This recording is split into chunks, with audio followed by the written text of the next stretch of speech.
ಜೋಗದ ಸಿರಿ ಬೆಳಕಿನಲ್ಲಿ ತುಂಗೆಯ ತೆನೆ ಬಳುಕಿನಲ್ಲಿ ಸಖ್ಯಾದ್ರಿಯಲೋ ಹದರಿರವು ತುಂಗದ ನಿಲುಕಿನಲ್ಲಿ ನಿತ್ಯ ಹರಿದ್ವರ್ಣವನದ ತೇಗ ಗಂಧ.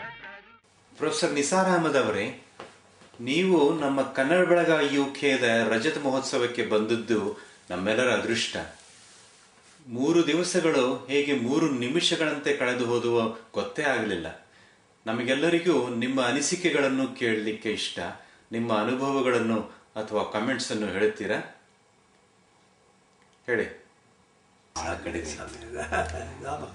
ಸಮಯದ ಅಭಾವ ಆದರೂ ಕೂಡ ತುಂಬ ಶ್ರಮ ಪಟ್ಟು ಮಾಡಿದ್ದಾರೆ. ಅದ್ರ ಬಗ್ಗೆ ನನ್ನ ಪ್ರತಿಕ್ರಿಯೆಗಳನ್ನು ಈ ಪದ್ಯವನ್ನು ಒಂದು ಓದಿ ನಿಮ್ಗೆ ಹೇಳ್ತೇನೆ. ನಾನು ಆಗ ಕನಸು ಕಟ್ಟಿದ ನಿಜ. ನನಗೆ ಪ್ರಿಯವಾದ ಶೇಕ್ಸ್ಪಿಯರ್ನನ್ನು ನೋಡಬೇಕು, ಅವನ ಜಾದಗನ, ಬ್ರಿಟಿಷ್ ಮ್ಯೂಸಿಯಂ ನೋಡಬೇಕು, ಮತ್ತು ಥೇಮ್ಸ್ ನದಿ ಇವೆಲ್ಲ ನೋಡಿದ್ದೆ ಟಿ ವಿಗಳಲ್ಲಿ. ಮತ್ತೊಂದು ನೋಡಬೇಕು ಅನ್ನೋ ಆಸೆ ಇತ್ತು. ವರ್ಡ್ಸ್ವರ್ತನ ಲೇಕ್ ಡಿಸ್ಟ್ರಿಕ್ಟ್ ನೋಡಬೇಕು ಅಂತ.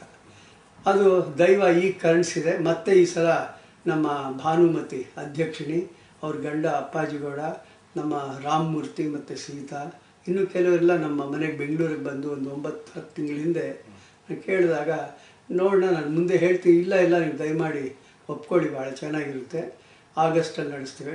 ನನಗೆ ಇದು ಹೇಳಿಲ್ಲ, ಯಾವುದು ತಾರೀಕು ಹೇಳಿಲ್ಲ. ಆಗಸ್ಟಲ್ಲಿ ನಡೆಸೋದಂತೂ ಖಂಡಿತ. ನೀವು ಸ್ವಲ್ಪ ಒಂದು 2-3 ತಿಂಗಳಾದ್ಮೇಲೆ ಸಿದ್ಧತೆಗಳು ಮಾಡ್ಕೊಳ್ಳಿ, ಅದೇನಾಗುತ್ತೆ ನಾವೆಲ್ಲ ಕೊಡ್ತೀವಿ. ಆಯಿತು ಅಂತ ನಾನು ಮಾಡೋದು. ಆಮೇಲೆ ಇಲ್ಲಿ ಬಂದೆ ಸಂತೋಷವಾಗಿ. ಎಮರೇಟ್ಸಲ್ಲಿ ನನಗೆ ಎಲ್ಲ ಚೆನ್ನಾಗಿ ನೋಡಿಕೊಂಡ್ರು, ನಮ್ಮ ರಾಮಸ್ವಾಮಿ ಮನೆಯಲ್ಲಿ.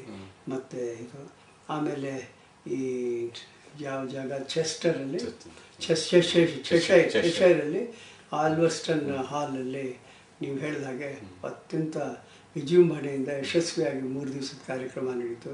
ಭಾಳ ನಾನು ಸಂತುಷ್ಟನಾದೆ. ಅದರಲ್ಲೂ ಕೂಡ ಲೂಯಿಸ್ ಕ್ಯಾರಲ್ ನಲ್ಲಿ ಚೆಶೈರ್ ಕ್ಯಾಟ್ ಯಾವಾಗಲೂ ನಗ್ತಿರ್ತದಂತೆ. ಅದಕ್ಕೆ ನೋಡಿ ನಮ್ಮ ಕನ್ನಡ ಬಳಗದ ನಮ್ದೆಲ್ಲ ನೀವು ನೋಡಿ ಎಲ್ಲರೂ ನಕ್ಕೂತಾ ಇದ್ರು. ನಿಜ ಹೇಳ್ಬೇಕು ಅಂದ್ರೆ ನಾನು ಸಂತೋಷ ಪಟ್ಟಿದ್ದು ಜನಗಳು ಒಂದು ಉಲ್ಲಸಿತರಾಗಿದ್ರು.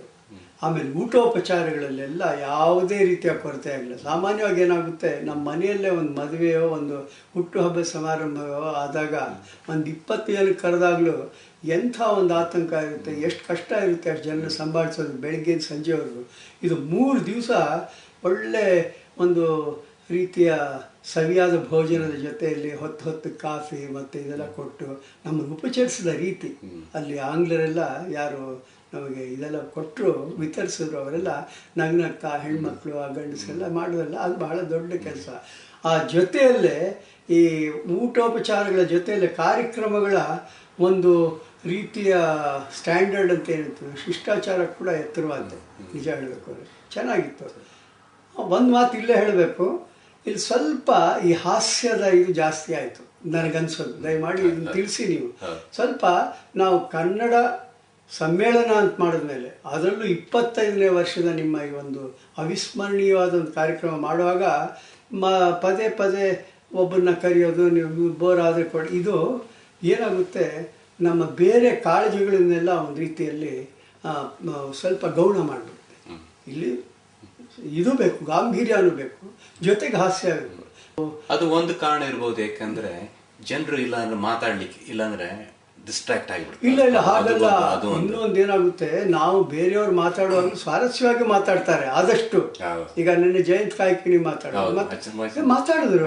ಆಮೇಲೆ ಅಲ್ಲೂ ಕೂಡ ಇದನ್ನ ನಾನು ಒಂದು ರೀತಿ ಟೀಕೆ ಮಾಡ್ತೀನಿ ಅಂದ್ಕೋಬೇಡಿ. ಬಹುಶಃ ನಮ್ಮ ಒಂದು ರೀತಿಯಲ್ಲಿ ಏನಾಗುತ್ತೆ, ಕೆಲವು ಸಲ ನಮಗೆ ತೀರಾ ಒಂದು ರೀತಿ ಗಂಭೀರವಾದನ್ನೇ ಹೇಳಿಬಿಟ್ಟು ಜನ ಎಲ್ಲಿ ಬೋರ್ ಆಗಿ ಆಕಳಿಸ್ಕೊಂಡು ಹೊರಟೋಗ್ತಾರೆ ಅಂದ್ಕೊಳ್ತೀವಿ.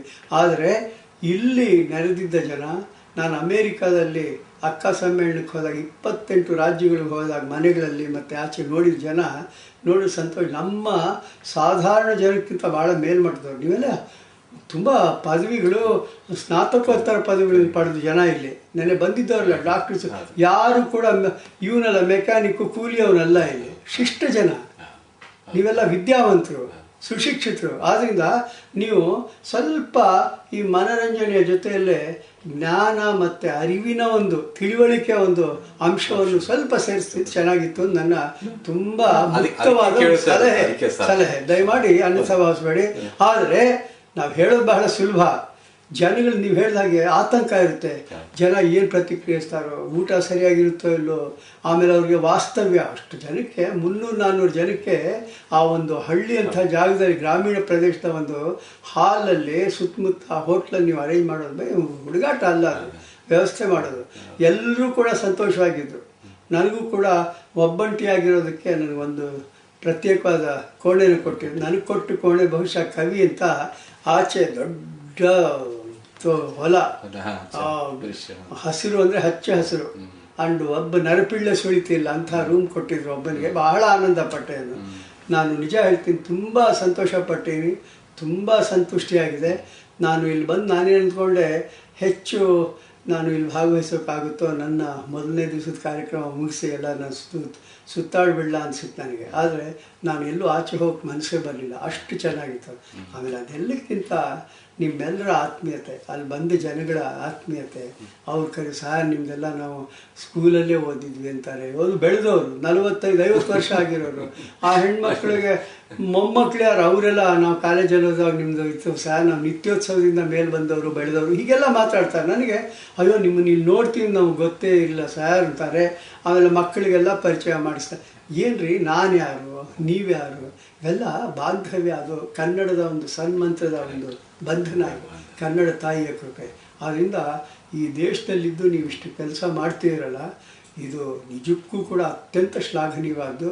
ನೀವೆಲ್ಲರೂ ಕೂಡ ಆಮೇಲೆ ಇವರಿದ್ದಲ್ಲ ಸ್ವಯಂ ಸೇವಕರು, ಗಂಡಸರು ಹೆಂಗಸರು, ಏನಪ್ಪ ಒಂದು ಚೂರು ಎಲ್ಲೂ ಕಾಣಿಸ್ಕೊಳ್ದೆ, ಅಂದರೆ ತೀರ ನಮ್ಮ ಮೇಲೆ ಅವರು ಒಂದು ಪ್ರಭಾವನ ಬೀರದೆ ತಮ್ಮಷ್ಟಕ್ಕೆ ತಾವು ತಮ್ಮ ಕರ್ತವ್ಯವನ್ನು ನಿರ್ವಹಿಸ್ಕೊಂಡು ಎಲ್ಲ ಅಚ್ಚುಕಟ್ಟಾಗಿ ಮಾಡೋಲ್ಲ, ಅದು ಅದ್ಭುತ ಅನಿಸುತ್ತೆ. ಆಮೇಲೆ ನನಗೆ ಆಶ್ಚರ್ಯ, ನನಗೆ ನಿಜಕ್ಕೂ ನಾನು ಆಲೋಚಿಸಿದೆ, ಇದಕ್ಕೆಲ್ಲ ಸುಮಾರು ಪ್ರತಿಯೊಬ್ಬರೂ ಕೂಡ, ಪ್ರತಿ ಸದಸ್ಯ ಕೂಡ ಒಂದಲ್ಲ ಒಂದು ಅಳಿಲು ಸೇವೆಯನ್ನು ಸಲ್ಲಿಸಿರ್ತಾರೆ. ಬರೀ ನೀವು ಒಂದು ರೀತಿ ಆರ್ಥಿಕವಾಗಿ ಅಷ್ಟೇ ಅಲ್ಲ, ಒಂದು ಕೆಲಸ ಕಾರ್ಯ ಯಾವುದೋ ಒಂದು ಇದು ಮಾಡಬೇಕು, ಏನೋ ಒಂದು ಯಾರನ್ನ ಸಂಪರ್ಕಿಸಬೇಕು ಕಂಪ್ಯೂಟರ್ ಮೂಲಕನೋ ಮತ್ತೊಂದು, ಅದಕ್ಕಾಗಲಿ ಅಥವಾ ಒಂದು ಇದನ್ನು ಯಾವುದೋ ನಾಮಫಲಕವನ್ನು ಬರೆಸೋದಕ್ಕಾಗಿ ಏನೋ ಒಂದು ಎಲ್ಲ ತೊಡಗಿದ್ದೀರಿ ಅಂತ ನನಗನ್ಸುತ್ತೆ. ನಿಮ್ಮೆಲ್ಲರ ಪರಿಶ್ರಮ, ನಿಮ್ಮೆಲ್ಲರ ಒಂದು ರೀತಿಯ ಕಾಲ ವ್ಯಯ ಮತ್ತು ನಿಮ್ಮೆಲ್ಲರ ಉತ್ಸಾಹ, ಇದು ಯಶಸ್ವಿಯಾಗೋದಕ್ಕೆ ಕಾರಣ. ತುಂಬ ಯಶಸ್ವಿಯಾಗಿದೆ. ನಾನು 100ಕ್ಕೆ 80% ಮಾರ್ಕ್ಸ್ ಕೊಡ್ತೀನಿ, ಅಂಕ ಕೊಡ್ತೀನಿ. ಸಂತೋಷ. ಯೋಗದ ಸಿರಿ ಬೆಳಕಿನಲ್ಲಿ